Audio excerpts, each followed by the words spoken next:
resonance. So perhaps you may wonder why a lawyer is talking about technology. Perhaps you can gain some additional insight due to that. So we are lawyers at OSINT based in Poland, assisting in defense sector transactions. And today in this presentation we would like to point at some of interesting aspects of new technologies that have been engaged in the Ukrainian crisis so far.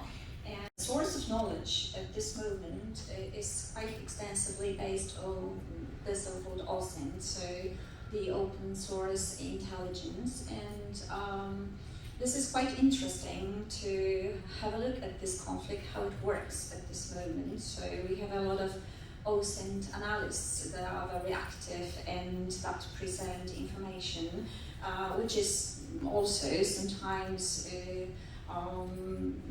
it could be the form of the information source, but also some kind of modern information war, which I'm going to talk about later. So a form of cyber war, and so directed or oriented at misleading the players of this conflict. And what is important is that the OSINT analysts are deeply involved in the technologies that are now engaged in this conflict, and what we gain is the open source data, open source information, intelligence, but as well as validated open source intelligence. And we as lawyers that take part in assisting various aspects of new technologies, that is, for example, cybersecurity, certification issues, regulatory matters, liability for software implementation, liability for artificial intelligence errors, etc., or even non-competition and IP aspects of the involvement of new technologies. We take this knowledge very seriously, so we know how the new technologies are being implemented at this moment. So OSINT methods and artificial intelligence, that is very interesting to have a look how OSINT analysts provide knowledge, and they use also such methods as machine learning and artificial intelligence in order to transfer the information directly from the battlefield, because sometimes it turns out that this is the fastest means of providing the players with the information. And this is quite interesting to have a look at how it is based. So we have the knowledge in tactical, operational and strategic. Namely, quite often the OSINT analysts provide exact examples of how new technologies have been used on a battlefield. And one of interesting examples is directly from this month. So in August this year, we had direct information from the OSINT analyst of new technologies being implemented in one attack during the battlefield.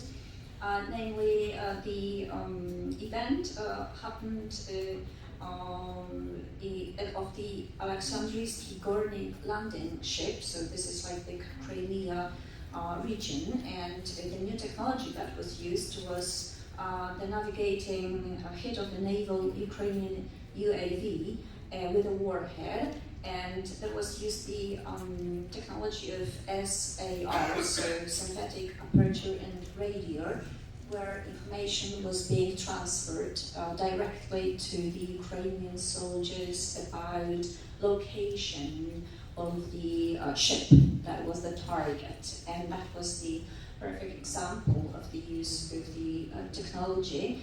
And it was also the information how jammers were used, because when the information is being passed, the Russian side used jammers. There was created the so-called anti-access umbrella in order to jam the access of information, and the OSINT analyst presented the details of how jammers were used in this action.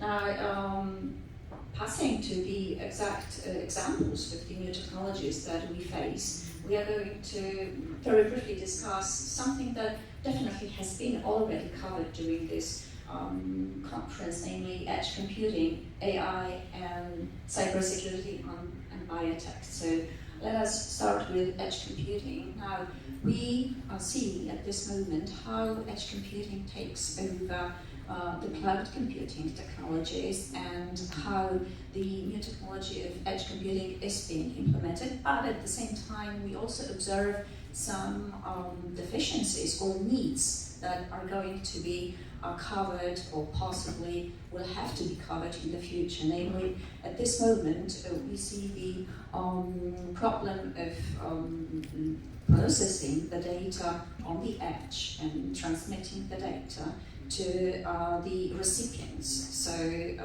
the problems of high latency network bandwidth and low bandwidth problems are appearing, and therefore, especially with drones, we see the use of edge computing technology.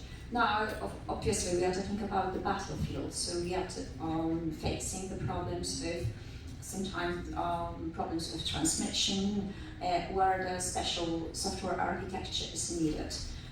Now, what we see now is how the edge computing is used at this moment. Namely, as we can see, very often through the network of unmanned aerial vehicles, used intelligence and surveillance and reconnaissance. So this is like a primary goal that they are used for, and the computation is done on the platform, so on the spot. And what is important is the amount of the devices and how they are connected, or how they can communicate together to form the kind of a mesh network. Next point is the use of AI in defense. So artificial intelligence at this moment is being implemented in the form of algorithms. Now, we as lawyers approach this issue also from the point of view of the creator of the algorithm. So as we know, it is very important who is liable for the algorithm that has been implemented in the technology and who is the owner of that. Now, second thing is the deep learning that is used in neural networks and applied in drones. And also the purpose of the use of AI, namely, definitely is helping to train drones on aerial imagery, and AI is used in real-time drone locating system. Second quite important thing is the geolocation and AI's role in the information war now. We all know that this war has become a form of a cyber war at this moment, and artificial intelligence is used in deep fakes, so in order to disturb the information or to pass the wrong information on the recipients, but also artificial intelligence is used in simulators and models to train and try to predict the attacks. And this is quite often also presented by OSINT analysts, that this is very precise use of AI to predict the exact form of attack and the place of the attack. And also, what is worth emphasizing is the AI used to analyze radio signals to identify patterns of the behavior, so how the opponent is going to behave.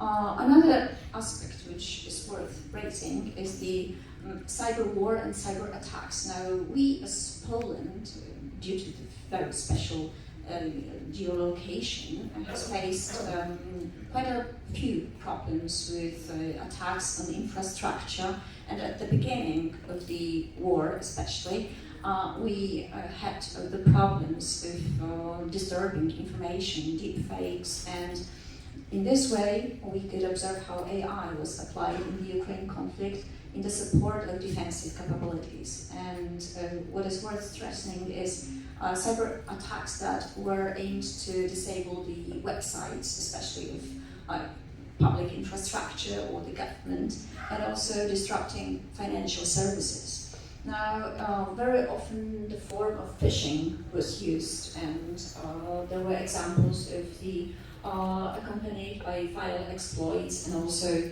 ransomware. Now, the two quite frequently faced problems which are during the war are sabotage and ransomware, and they the first takes very often the form of DDoS, so defect of the service, where the attack on servers is being implemented, and very often these are websites that serve the public purpose, and as well ransomware, where there is a malware being implemented with the aim of encryption of data. What we know from the OSINT analysts also is that there are different types of wipers, like malware that destroys the data, WhisperGate, Hermetic Whisper, Isaac Whisper, and others.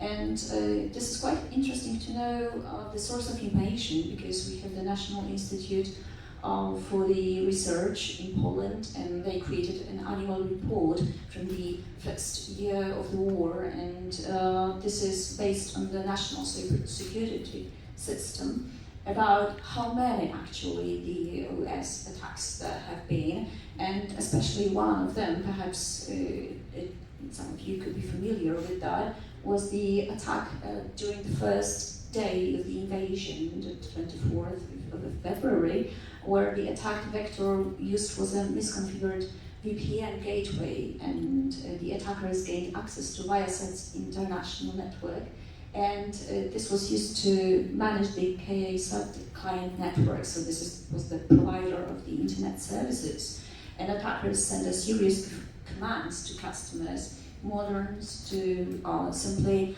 disinform them, and this was leading to the download of the launch of OSINT or malware. So wiper software, which was like designated for the MISP architecture. What is also quite important to stress is that devices attacked in this way were unable to restart properly, and this resulted in the service unavailability. So that was implemented in the first days of the Russian invasion.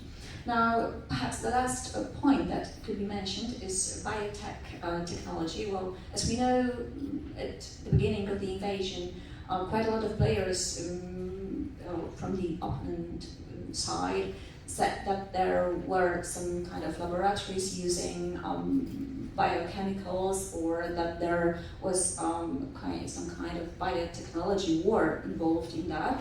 Now, at this moment, we know that it was rather a fabrication or a form of misinformation, an element of cyber war. However, because we are quite deeply involved in life sciences transactions as well, using digital biotech, medtech transactions, and from what we deal with, we could mention that there are a number of uses of the biotech side for this war, namely artificial intelligence used in biotech, use of bioinformatics, computer-based medical support, use of biosensors on battlefield, use of genome sequencing technologies, both for health improvement, but also for the recognition of the remains on the battlefield, and also creating digital biobanks for medical data, and as we know, using different engineered material for the war fight. So thank you so much. It was like a summary of what has been going on the battlefield. As we know, a lot is going to happen still in the legislative and technology aspect. So definitely this is a very happening battlefield at this moment. Thank you so much.